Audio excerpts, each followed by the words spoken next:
Assalamualaikum warahmatullahi wabarakatuh. Bagaimana kabar kalian pada pagi hari ini anak-anak? Semoga kalian selalu senantiasa diberikan kesehatan oleh Allah Subhanahu wa taala. Baik, pertemuan kali ini masih berada di tema kasih sayang, yaitu kasih sayang Nabi Muhammad SAW. Namun terlebih dahulu mari kita berdoa dengan harapan semoga tambah ilmu kita serta diberikan pemahaman yang baik.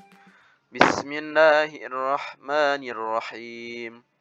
رضيت بالله ربا وبالإسلام دينا وبمحمد نبيا ورسولا رب زدني علما وارزقني فهما آمين يا رب العالمين. Baik anak-anak, setelah kalian menyimak video ini diharapkan kalian bisa memahami kasih sayang Nabi Muhammad SAW. Namun terlebih dahulu mari kita mereview kembali bacaan Al-Fatihah supaya kalian tambah ingat. Bismillahirrahmanirrahim. Alhamdulillahi rabbil alamin. Ar-Rahmanir-Rahim. Maliki yaumiddin. Iyyaka na'budu wa iyyaka nasta'in. اهدنا الصراط المستقيم صراط الذين أنعمت عليهم غير المغضوب عليهم ولا الضالين. Baik anak-anak, Nabi Muhammad SAW merupakan utusan Allah, yaitu Nabi terakhir di antara 25 Nabi dan Rasul yang wajib diketahui oleh umat Islam. Nabi Muhammad SAW merupakan manusia yang harus kita teladani karena beliau memiliki sifat yang sangat terpuji. Salah satu sifatnya adalah kasih sayang. Kasih sayang adalah perasaan suka, mencintai, mengasihi, dan menyayangi. Mari kita simak cerita berikut ini. Pada suatu hari raya, Rasulullah SAW keluar rumah untuk melaksanakan sholat Idul Fitri.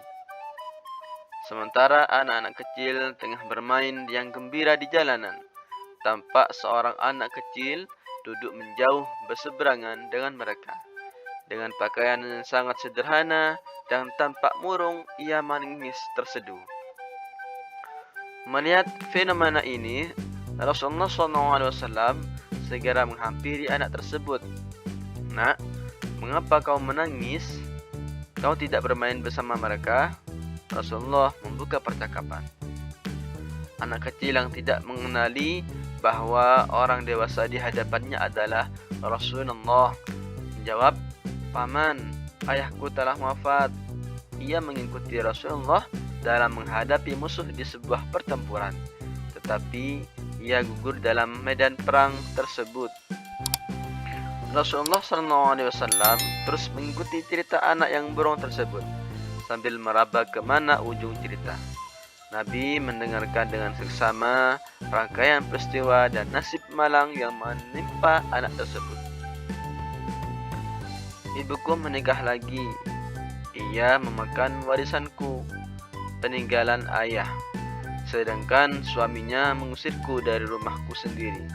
Kini aku tak memiliki apapun, makanan, minuman, pakaian, dan tempat tinggal. Aku bukan siapa-siapa, tetapi hari ini aku melihat teman-teman sebayaku merayakan hari raya bersama ayah mereka, dan perasaanku dikuasai oleh nasib kehampaan tanpa ayah. Untuk itulah aku menangis. Mendengar penuturan ini, batin Rasulullah SAW tersenyum. Ternyata ada anak-anak yatim dari sahabat yang gugur membela agama dan Rasulnya di medan perang. Mengalami nasib malang begini, Rasulullah segera menguasai diri. Rasul yang duduk berhadapan dengan anak ini segera menggenggam lengannya. Nak, dengarkan baik-baik. Apakah kau sudi bila aku menjadi ayah, Aisyah menjadi ibumu, Ali sebagai pamanmu, Hasan dan Husain sebagai saudaramu, dan Fatimah sebagai saudarimu? Tanya Rasulullah. Mendengar tawaran itu, anak ini mengerti seketika bahwa orang dewasa di hadapannya tidak lain adalah Nabi Muhammad SAW. Kata sang anak, "Kenapa tak sudi ya Rasulullah?" Jawab anak ini dengan senyum terbuka. Rasulullah kemudian membawa anak angkatnya pulang ke rumah. Di sana anak ini diberikan pakaian terbaik. Ia dipersilahkan makanan hingga kenyang. Penampilannya diperhatikan, lalu diberi wangi-wangian. Setelah beres semuanya, ia pun keluar dari rumah Rasulullah dengan senyum dan wajah bahagia. Melihat perubahan drastis pada sahabatnya pertama, "Sebelum ini kau menangis, tetapi kau tidak tampak sangat gembira." "Benar sahabatku, tadinya aku lapar, tapi lihatlah sekarang tidak lagi," kata sang anak. "Aku sudah kenyang. Dulunya aku memang tidak berpakaian, tetapi kini lihatlah, sekarang aku mengenakan pakaian bagus. Dulu memang aku ini yatim, tetapi sekarang aku memiliki keluarga yang sangat perhatian. Rasulullah SAW ayahku, Aisyah ibuku, Hasan dan Husain saudaraku, Ali pamanku, dan Fatimah adalah saudariku. Apakah aku tak berbahagia?" kata sang anak. Mendengar sahabatnya, mereka tampak menginginkan nasib serupa.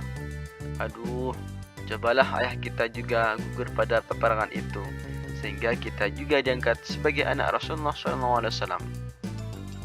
Waktu terus berjalan, usia semakin bertambah. Kebahagiaan anak ini pun lenyap ketika selang beberapa tahun setelah itu Rasulullah SAW meninggal dunia. Meratapi kepergian ayah angkat paling mulia ini, ia keluar rumah seraya menaburkan debu di atas kepalanya. "Celaka, sungguh celaka, kini aku kembali tersaing. Kini aku kembali terasing. Aku bukan siapa-siapa lagi.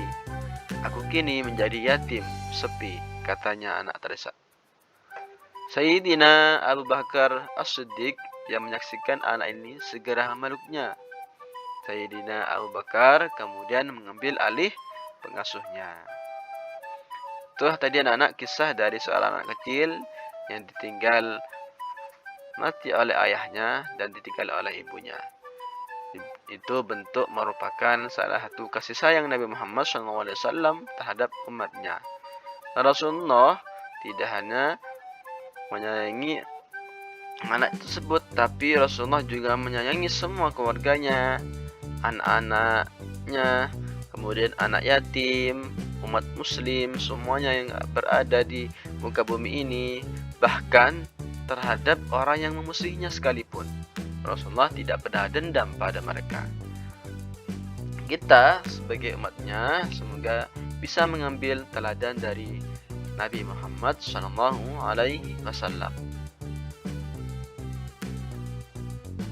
Alhamdulillahirrabbilalamin. Sekian pertemuan kali ini. Wassalamualaikum warahmatullahi wabarakatuh.